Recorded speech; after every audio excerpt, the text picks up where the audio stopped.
Terima kasih pemirsa Anda kembali menyaksikan Kominfo Newsroom. Pemirsa, stabilisasi pangan oleh pemerintah secara moral merupakan keharusan dan menjadi kewajiban secara konstitusional. Dengan situasi pangan yang stabil, maka secara otomatis ekonomi negara ini secara keseluruhan juga lebih diuntungkan ketimbang situasi pangan yang tidak stabil. Namun pemirsa, upaya stabilisasi ini akan menjadi sangat menantang seiring bertambahnya jumlah populasi dunia dan juga situasi geopolitik yang saat ini sedang terjadi khususnya di Indonesia. Lantas pemirsa, seperti apa upaya pemerintah dalam mengatasi hal ini? Malam hari ini kita akan berdiskusi bersama I Gusti Ketut Astawa selaku Deputi Bidang Ketersediaan dan Stabilisasi Pangan Bappenas. Halo Pak Astawa, salam sehat Bapak. Ya, Pak Anggi, salam sehat selalu. Ya Pak Astawa, malam hari ini kita akan membahas terkait stabilitas pangan begitu, yang mana tahun ini stabilitas pangan di Indonesia diproyeksi masih akan menghadapi berbagai tantangan besar begitu, seiring peningkatan biaya produksi pangan dan juga energi. Lalu seperti apa mitigasi dari Bappenas sendiri dalam hal ini Pak Astawa? Baik, terima kasih Pak Anggi. Yang pertama, kita mulai dari hulu, artinya mitigasi pertama yang dilakukan oleh pemerintah dalam hal ini Badan Pangan Nasional adalah mitigasi terkait dengan bagaimana produksi kita. Nah, kalau kita melihat produksi secara keseluruhan sebenarnya relatif aman, namun memang kalau kita melihat dari sisi produksinya, sisi beras, surplusnya tidak maksimal, namun tetap surplus. Namun itu menjadi tantangan bagi kita untuk penguatan cadangan pangan. Nah, kemudian kita masuk ke pendistribusian. Kalau kita melihat pendistribusiannya sebenarnya relatif bagus, cuman mungkin kadang-kadang masih ada terlalu panjang distribusinya. Nah, itu menjadi tantangan bagi pemerintah ke depan. Kemudian di hilir, maka kita pastikan dulu berapa konsumsinya. Oleh karena itu, Badan Pangan Nasional dengan menggunakan data dari BPS sudah memiliki berapa sebenarnya diperlukan konsumsi, misalkan beras berapa, kemudian daging berapa, cabai berapa, dan lain sebagainya. Inilah data cara kita memitigasi sehingga kita bisa menyeimbangkan antara kebutuhan dan produksi di dalam negeri. Memang pada akhirnya, pada titik tertentu, tatkala produksi dalam negeri tidak bisa memenuhi kebutuhan di dalam negeri, maka kita terpaksa atau terukur melakukan importasi. Itu yang bisa kami sampaikan terkait dengan mitigasi, Mbak.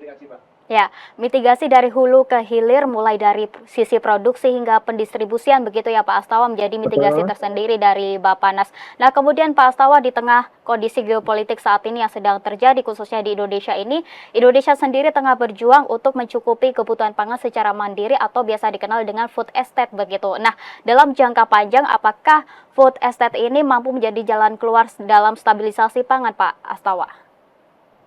Apapun namanya, yang jelas tatkala kita ingin meningkatkan produksi itu menjadi fondasi utama. Karena kalau kita bicara ketahanan pangan, mestinya ketahanan pangan itu didasari oleh kemandirian dan kedaulatan. Nah, kemandirian inilah yang harus kita dorong, kita perkuat. Sekali lagi, apapun namanya, apakah namanya food estate, apakah namanya pusat pengendalian pangan, apapun namanya, yang penting bagaimana upaya kita dalam rangka meningkatkan produksi sehingga arah ke swasembada itu bisa kita lakukan, arah ke kemandirian itu bisa kita utamakan, sehingga sekali lagi tatkala ketahanan pangan kita berbasiskan atau didukung oleh kemandirian, itu jauh lebih baik ketimbang ketahanan pangan kita didasari pada ketergantungan daripada importasi. Ini menjadi poin penting, sehingga sekali lagi tatkala ada program food estate itu akan sangat mendukung dalam rangka memperkuat ketahanan pangan Indonesia. Demikian. Ya, food estate sangat mendukung ketahanan pangan di Indonesia dan juga mungkin inovasi lainnya begitu juga yang bisa mendukung ketahanan pangan di Indonesia begitu ya Pak Astawa. Nah, kemudian Pak Astawa, terkait pemerataan komoditas pangan dan energi di daerah surplus ke minus, apakah bisa menjaga stabilitas kebutuhan dan juga harga pangan dan energi nasional ini Pak Astawa? Secara keseluruhan, sebagaimana Mbak ketahui, secara prinsip sebenarnya sentra-sentra produksi kita kan memang tidak semua di provinsi kita punya sentra produksi.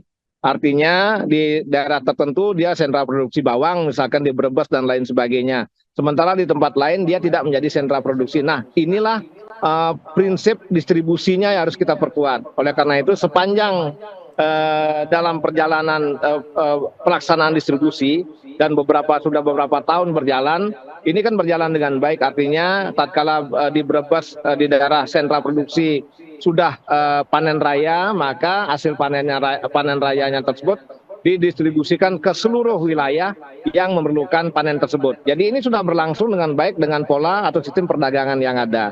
Jadi menurut kami, menurut saya pribadi, dengan melihat kondisi tersebut, pendistribusiannya relatif sudah bagus. Yang perlu diperkuat adalah penguatan distribusi ke daerah-daerah terluar, tertinggal, perbatasan itu harus kita perkuat karena itu memang memerlukan atau memiliki tantangan tersendiri, Pak. Nah, itu yang sedang diperkuat oleh pemerintah dengan penguatan tol lautnya. Demikian, Pak. Ya, kemudian Pak Astawa, sektor pertanian ini seperti kita ketahui bahwa menjadi salah satu sektor yang semakin kuat atau yang menjadi penguatan tersendiri dari sistem ketahanan pangan nasional ini. Nah, kemudian dalam menjaga rantai pasok pangan ini agar harganya stabil dan juga masih terjangkau, apa strategi yang dilakukan oleh Bappenas tersendiri, khususnya dari sisi pembiayaan, Pak Astawa? Yang pertama mungkin di luar pembiayaan, pemerintah harus memastikan rantai pasoknya itu relatif baik, artinya wajar. Yang kedua, di dalam sistem rantai pasok itu tidak terjadi penimbunan. Itu poin pentingnya. Nah, yang kedua, itu yang selanjutnya, bagaimana penguatan pembiayaan ini pemerintah dalam hal ini dengan adanya penguatan cadangan pangan, maka pemerintah sudah menggelontorkan anggaran untuk teman-teman BUMN untuk penguatan cadangan pangan, itu salah satunya. Yang kedua juga sebenarnya banyak anggaran-anggaran yang bisa dimanfaatkan oleh para sedulur petani kita, kemudian dari peternak kita, kemudian sampai akan mendistribusikan sampai ke titik konsumennya.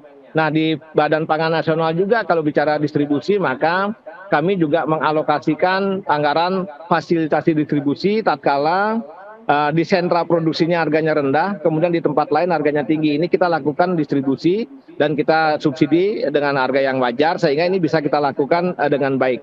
Itu yang dilakukan oleh Badan Pangan Nasional maupun pemerintah. Ya, kemudian Pak Astawa, dengan semakin terbatasnya lahan pertanian seperti yang kita ketahui di beberapa perkotaan besar begitu ya Pak Astawa. Nah, nantinya bagaimana upaya yang dilakukan pemerintah tersendiri khususnya Bappenas ini untuk tetap menjaga kestabilan pangan yang ada, Pak Astawa? Sekali lagi Badan Pangan Nasional posisinya itu pasca panen ke hilir. Nah, kita sudah paham sekali, teman-teman sudah melihat bagaimana upaya Bapak Menteri Pertanian dalam rangka menggenjot produksi khususnya beras atau padi, kemudian jagung, ini beliau sedang menggenjot.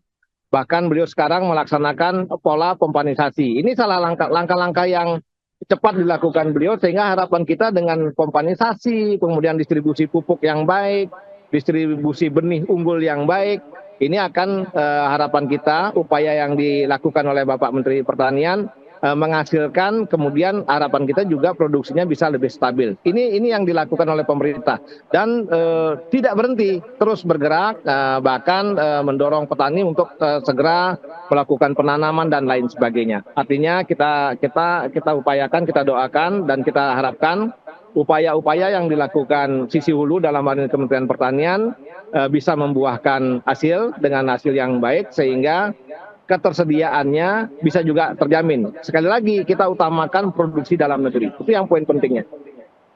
Ya, mengutamakan produksi dalam negeri.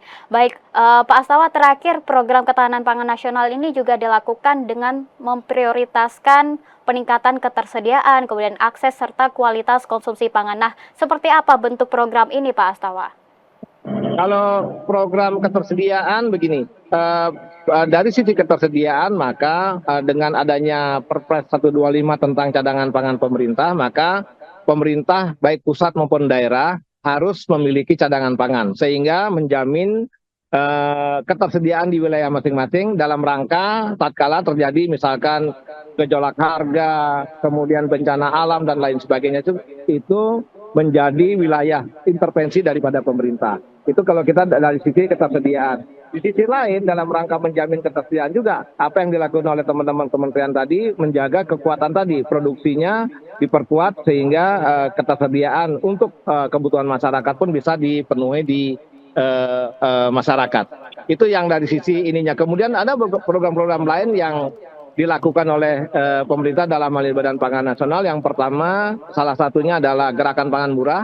tatkala gejolak harga terlalu tinggi, maka pemerintah pusat maupun pemerintah daerah kami masifkan gerakan pangan murah, di mana sampai saat ini sudah dilakukan hampir 55.000 titik. Artinya sepanjang sampai bulan Juli ini sudah 5.000 titik pelaksanaan gerakan pangan murah. Kemudian yang kedua juga melaksanakan bantuan pangan. Beras 10 kg bagi 22 keluarga penerima manfaat. Kemudian juga bantuan stunting bagi 1,4 juta KRS keluarga risiko stunting. Juga dilakukan tadi pelaksanaan fasilitasi distribusi sehingga pada saat produsen atau produksi berlimpah kemudian kita distribusikan ke tempat lain yang membutuhkan, ini juga kita lakukan program-program pemerintah dalam rangka penguatan struktur. Dan yang paling penting juga Mbak, jangan lupa kalau kita berbicara ketahanan pangan, maka paling tinggi itu adalah keamanan pangan. Maka pemerintah beserta pemerintah daerah secara rutin melakukan pengawasan terkait dengan keamanan pangan. Juga ada program satu lagi yang untuk memperkuat ketersediaan adalah program stop boros pangan, di mana kita semestinya mengkonsumsi pangan itu secukupnya, sewajarnya, sehingga waste-nya itu bisa kita eliminir. Demikian Mbak yang bisa saya sampaikan. Ya, gerakan pangan murah dan juga pendistribusian bantuan pangan menjadi program tersendiri dari Bappenas, begitu ya Pak Astawa, untuk menjaga stabilisasi pangan. Baik, terima kasih Pak Astawa selaku Deputi Bidang Ketersediaan dan Stabilisasi Pangan Bappenas telah bergabung bersama Dialog Kominfo Newsroom. Selamat melanjutkan aktivitas Bapak, salam sehat. Terima kasih Mbak Anggi, salam sehat. Dan pemirsa, kami akan segera kembali dengan informasi lainnya, tetaplah di Kominfo Newsroom.